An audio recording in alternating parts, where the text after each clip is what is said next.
So to give you guys the back to school information and to go through from there. All right.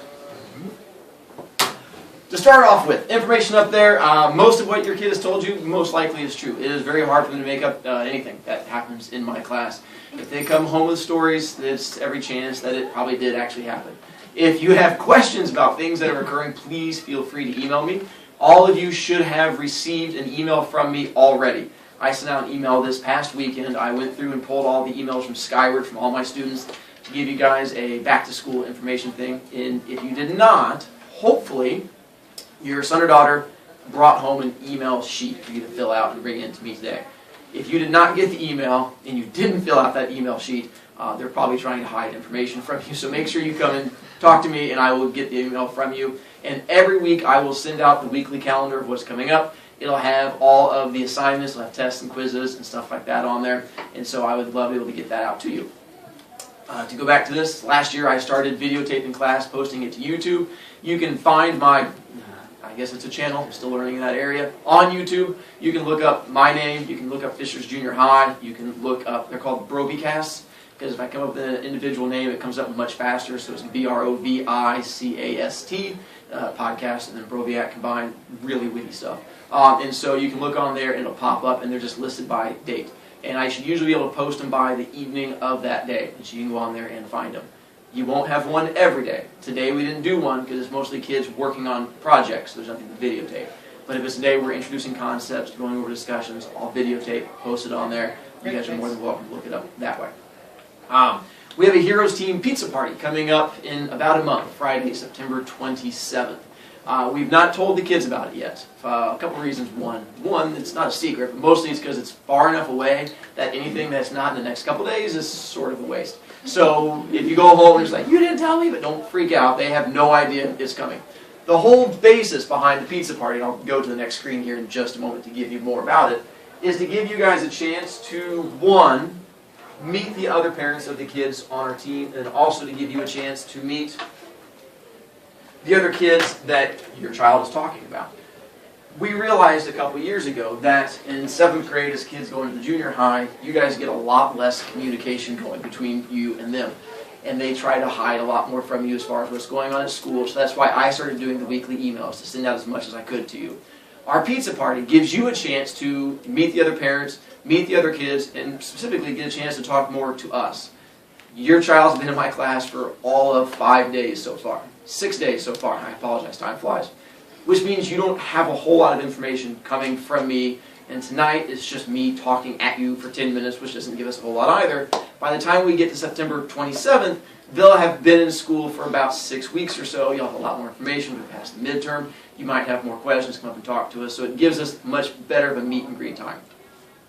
You can go ahead and put it in your calendars. I will put it out in the weekly email. When we get closer to it, we'll tell the kids about it. Our goal is for the whole family to come that night. We tried to set up pricing with that as our goal. It is $8 if you bring the entire family, and if just the kid comes by themselves, it is $5. Being the fact that we would much rather the whole family be there than just a single kid. If they come home and they tell you that it is just for kids and parents are not invited and that things have changed, don't buy into it. They're just trying to prevent you from coming. We definitely want you to be there, and I'll put that in the weekly email to try and give you more information. But at least this gives you some idea of what's going into it.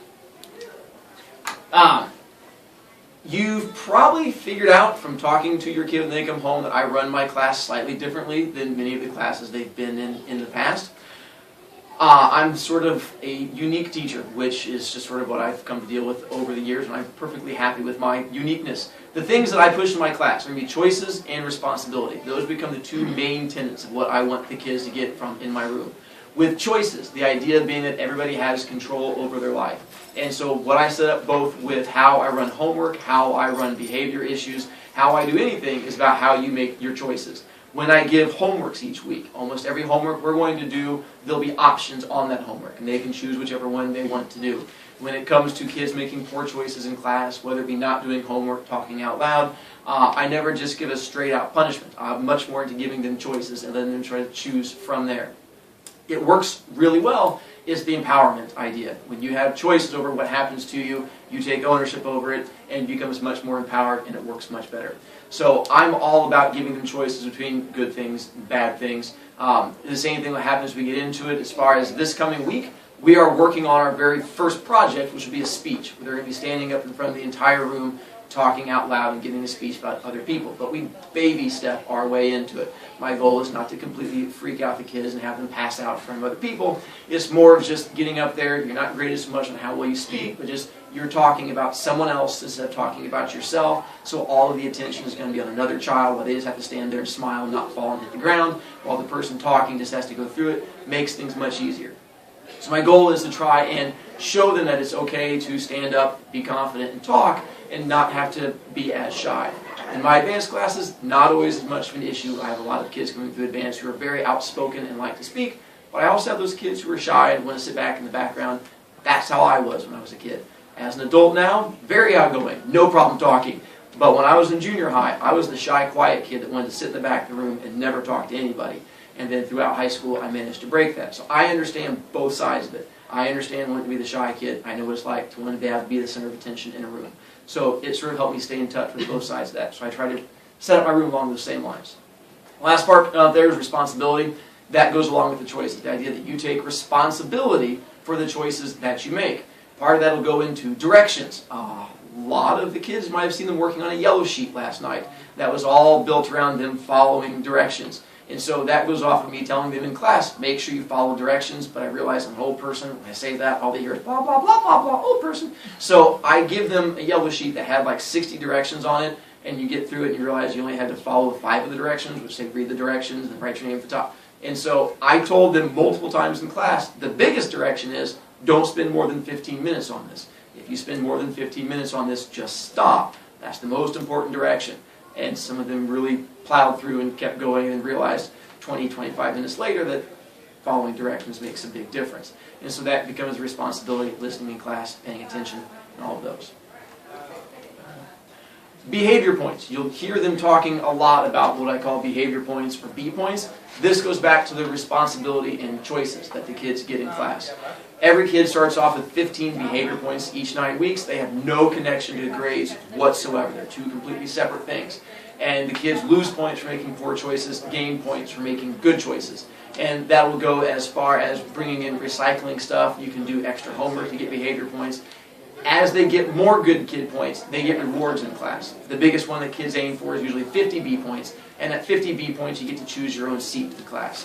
And for most junior high kids, that's about the biggest thing that you could possibly have. It's a win-win situation for me. They get to 50 points, they get to choose their own seat, they get to sit next to their best friend. They're so excited about it, do one of two things. Sit there and behave, because they worked really hard to get those 50 points, or immediately start talking. And in that case, they lose points, go below 50, get moved away, learn the repercussions of that choice, responsibility happens. Either way, I win.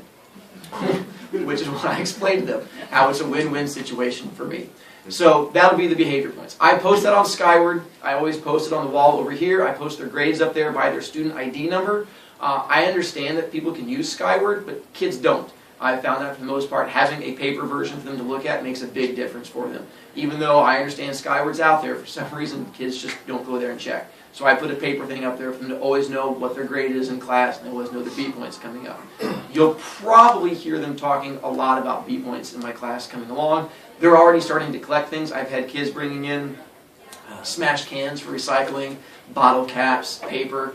We're big on recycling here at our school. That, for me, teaches responsibility, because you have to be responsible enough to collect it, bring it into school. That gets you the behavior points, and so that'll help you do better in my class. Kids who lose behavior points be for talking out loud in class, not bringing stuff, having to go to your locker, the normal things that happen in school. I don't like, as a teacher, or as a student, it bothers me when some teachers would have a bad day and arbitrarily give detentions. And so I set up my class where it doesn't work that way. If a kid gets a detention in my class, they know it's coming from a long way out, because they've slowly whittled their points down until they get to 0. They get to 0, they get the detention. So at no time should a kid ever come home and say, I have no idea how I got a detention. They know it's been coming for a long time. They've worked their way for it. In order for a kid to get a detention for me, they have to work pretty hard at it, by either talking, not bringing stuff to class, or not doing homework. Now given, I still give a lot of detentions, because they're junior high kids. They're learning responsibility. They're learning how to make those choices.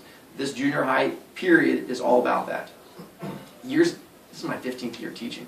Years ago, when I first started, I thought I was teaching English, and really I'm not. I'm more teaching life skills and how to fit into the world, know who you are, know how the world works around you. I just happen to use English as the tool to beat them with to get there.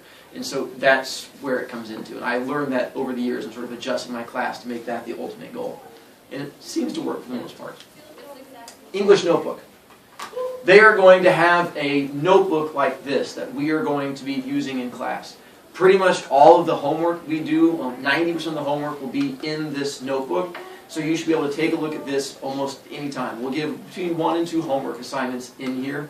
I don't focus a whole lot on homework in class because for the most part the junior high level homework is not super challenging. It's more to teach responsibility. And that's what I use homework for. Especially being here through HSC, kids are doing a lot. And I understand having all that extra stuff. So for me, I focus more on the assessments in class. We do a weekly quiz every week. We do a test every couple weeks. And as long as they're doing that, that's what I'm looking for. The homework is more to reinforce and then to make sure that they're also being responsible.